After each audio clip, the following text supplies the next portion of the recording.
make? We made a promise to Jesus. Stan, Jesus doesn't matter when Muhammad is involved. Keep it gangsta, keep it gangsta, y'all, keep it gangsta. Keep it gangsta, y'all, keep it gangsta. Keep it gangsta, y'all, keep it gangsta. Keep it gangsta, y'all, keep it gangsta. Keep it gangsta, y'all, keep it gangsta. Keep it gangsta, y'all, keep it gangsta. Distant points in space-time. If wormholes exist, they might act as shortcuts through time and space, possibly even allowing travel through time loops. While still speculative, these phenomena hint at a universe where time is far more complex than we can imagine. Now here's where things get even more interesting. If Wheeler was right and time loops are a fundamental part of reality, then there's a chance we could be stuck in one right now. And even more interesting. If Wheeler was right and time loops are a fundamental part of reality, then there's a chance we could be stuck in one right now. Think about it.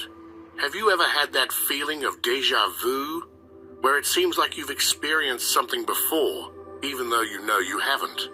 Or those strange moments when the past seems to repeat itself in eerie ways, almost as if time is replaying old tapes. These experiences could be subtle signs that we're living in a time loop. According to Wheeler's theory, we might be reliving the same moments, over and over, without ever fully realizing it. And if time is circular, it raises some serious questions about whether we have free will, or if our actions are simply part of a predetermined loop that we're destined to repeat. Some of these mysteries about time and reality are deeply connected to ancient wisdom, ideas that can't always be shared on YouTube. If you're curious about exploring these deeper hidden truths, I've got something special for you. You can download the Kybalion, a classic text on Hermetic philosophy, for free by clicking the link in the description and entering your email. It's filled with ancient insights on the nature of reality and consciousness, ideas that could help you understand the cosmic laws that govern time itself. Wheeler's concept of the participatory universe brings up another intriguing point, the idea that we might be actively... Wheeler's concept of the participatory universe brings up another intriguing point, the idea that we might be actively creating the reality we experience, including time itself. In quantum mechanics, the role of the observer is crucial. Nothing is truly real until it's observed. Wheeler believed that this principle applies not only to tiny particles, but to the entire universe.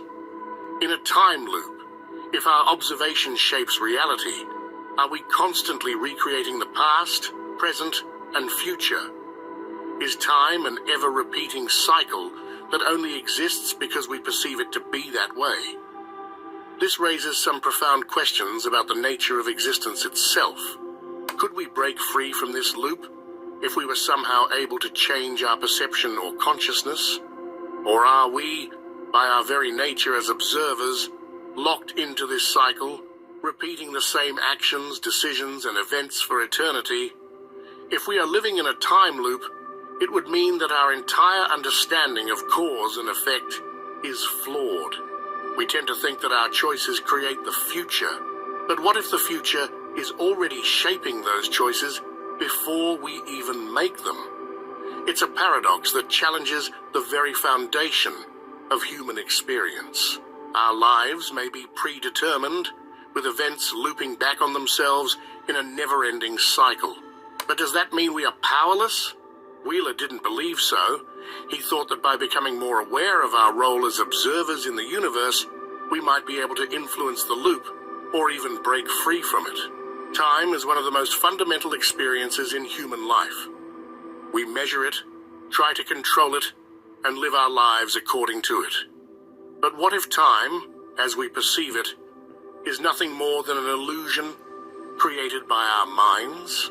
What if time, the way it seems to flow from the past to the present and into the future, is simply a byproduct of human consciousness? John Wheeler's theory doesn't just challenge our understanding of time, it also forces us to question the nature of consciousness itself. Let's start with something we've all experienced. The feeling that time speeds up or slows down depending on the situation. For example, when we're deeply engrossed in something we enjoy, time seems to fly. On the other hand, when we're anxious or waiting for something, it can feel like time is dragging on endlessly. This subjective experience of time suggests that time is closely linked to consciousness, perhaps even shaped by it. Scientists have long studied how the brain processes time, and what they've found is fascinating.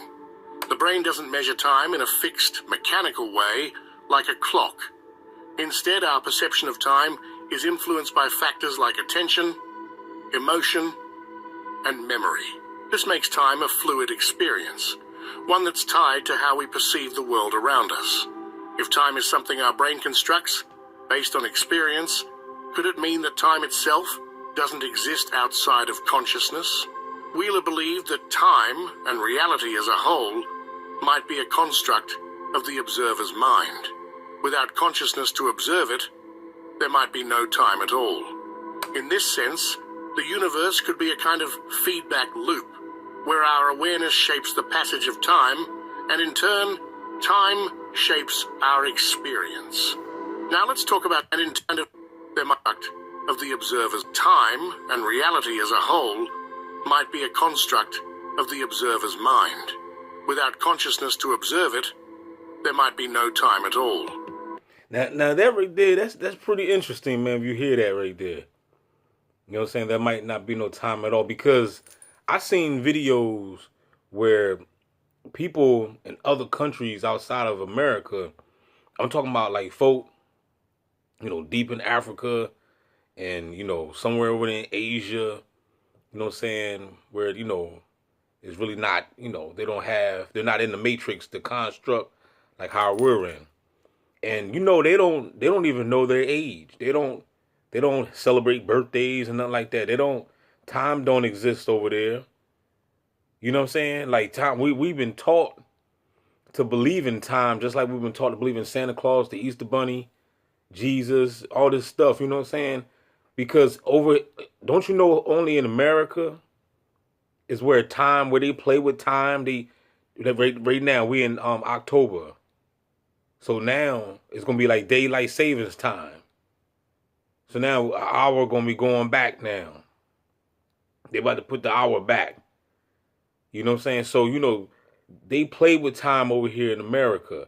But I just seen the boy in the video. He was in Thailand, and he said, don't you know that they only do that in America?